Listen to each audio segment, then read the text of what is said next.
Hello friends, welcome again. I am Shivam Pandey again with a new topic, glucose tolerance test GTT and Mantoux test.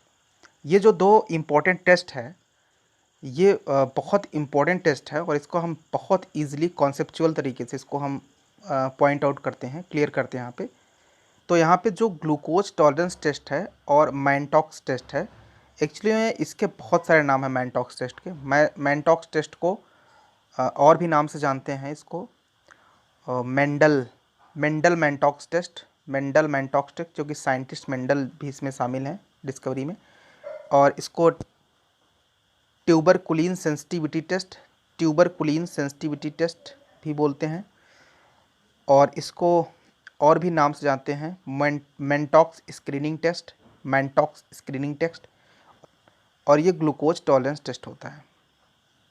तो सबसे पहले हम start करते हैं मैनटॉक्स test या tuberculin sensitivity test. ये test होता है बेसिकली फॉर द ट्यूबरकुलोसिस के लिए, कि जो पेशेंट के अंदर एक्चुअली में most common world wide used skin test है ये ट्यूबरकुलोसिस के पेशेंट को। बहुत ही सेफ़ और बहुत ही सिंपल टेस्ट है। इसमें सबसे पहले हम समझते हैं कि मैनटॉक्स टेस्ट के में हमें रिक्वायरमेंट क्या क्या चीज़ें होती हैं। इसमें हमको ज़रूरत पड़ती है ट्यूबरकुलिन PPD 5TU। इसका मतलब है PPD मतलब होता है PPD का मतलब होता है प्यूरिफाइड प्रोटीन डेरिवेटिव। जो बैसिलाई हैं, उसके ट्यूबरकल बैसिलाई हैं, उसी से डिराइव्ड किया जाता है और सिंथेटिकली मार्केट में मिलता है ये। और बहुत सारे ट्रेड नेम से मिलता है, ट्यूबरकुलिन भी बोलते हैं इसको।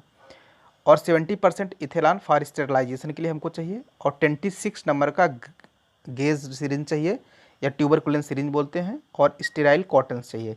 हमें ये चीज़ें चाहिए। उसके बाद हम फिर क्या करेंगे, जो जैसे ये पेशेंट का क्यूबाइटल फोसा है, यहाँ से लगभग 4 सेंटीमीटर नीचे फ्रंट सरफेस ऑफ फोरआर्म पे हम लगभग 30 डिग्री का एंगल बनाते हुए ट्यूबरकुलिन जो PPD है उसका अमाउंट लगभग होता है 0.1 ml यूज करते हैं इसमें। 0.1 ml, देखो after injecting 0.1 ml of the TU PPD, ठीक है।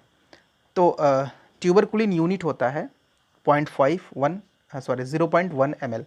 इसको 30 डिग्री एंगल बना करके हम इसमें उसको इंसर्ट कर देते हैं। उसके बाद फिर हम उसका ऑब्जर्वेशन करते हैं।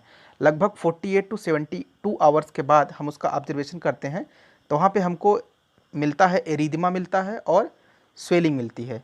जो इंड्यूरेशन मिलता है उसका हम मेज़रमेंट करते हैं।